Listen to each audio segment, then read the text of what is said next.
ప్రతిపక్షం అనేది లేదు. నేను చెప్పాను, మాకంటే ఒక సీట్ వచ్చినా మీరు ప్రతిపక్షంలో కూర్చున్నారు కానీ నేను సంతోషంగా ఉంటానంటే పాపం లేదు. మీ ప్రజలు మీకు ఇవ్వలేదు అవకాశం. లేదు, మాకు దామాషా పద్ధతి ప్రకారం పర్సంటేజ్ ప్రకారమే మాకు ఓట్లు మాకు ప్రతిపక్షం కావాలంటే they should go to Germany అధ్యక్ష. అక్కడ ప్రాసెస్ ఉంది, అక్కడ ఫెసిలిటీ ఉంది, అక్కడ సౌలభ్యం ఉంది. మీరందరూ తలా కాంట్రిబ్యూషన్ చేసుకుని సభ్యులందరూ వాళ్ళకి కూర్చొని ఫ్లైట్ టికెట్ వేసి పంపిస్తాం అధ్యక్ష.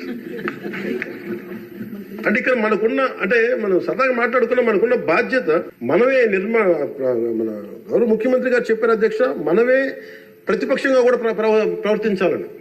అంటే నిర్మాణాత్మక ప్రతిపక్షంగా యాజ్ ఎ కాన్షియస్ కీపర్గా.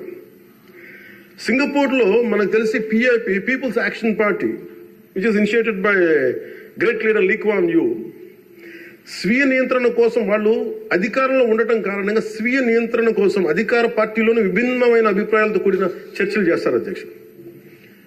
భారతదేశ స్వాతంత్రం వచ్చాక పార్లమెంట్ మొట్టమొదటి సమావేశ సందర్భం ప్రస్తుత సభకి ప్రజలు ఇచ్చిన తీర్పును ప్రతిబింబిస్తుంది.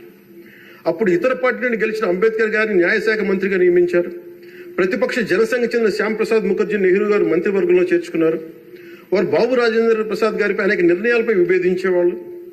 ఎమర్జెన్సీ తర్వాత వచ్చిన ప్రభుత్వంలో కాంగ్రెసేతర పక్షాలు వాజ్పేయి గారు కానీ, మొరార్జీ దేశాయ్ గారు కానీ, చరణ్ సింగ్ గారు విభిన్నమైన పక్షాలు భాగస్వామ్యమైనవి. నేటి ఆంధ్రప్రదేశ్ పరిస్థితి స్వాతంత్రం సిద్ధించిన తర్వాత లేక ఎమర్జెన్సీ తర్వాత దేశ పరిస్థితిని గుర్తు చేస్తున్న అధ్యక్ష. రెండో ప్రపంచ యుద్ధంలో కూడా బ్రిటన్కి జాతీయ ఐక్యత అవసరమైనందున లేబర్ పార్టీ నాయకుడు అట్లీ చర్చిల్ సంకీర్ణ మంత్రివర్గంలో మంత్రి అయ్యారు.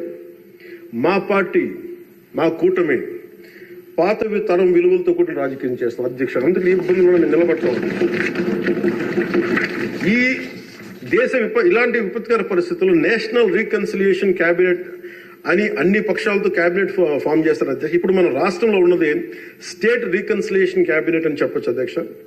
ప్రతిపక్షంగా ఉండాల్సిన వాళ్ళు ముఖం చాటేస్తున్న ఈ సందర్భంలో అధికార పక్షం ప్రతిపక్షం కూడా మేమే అధ్యక్ష.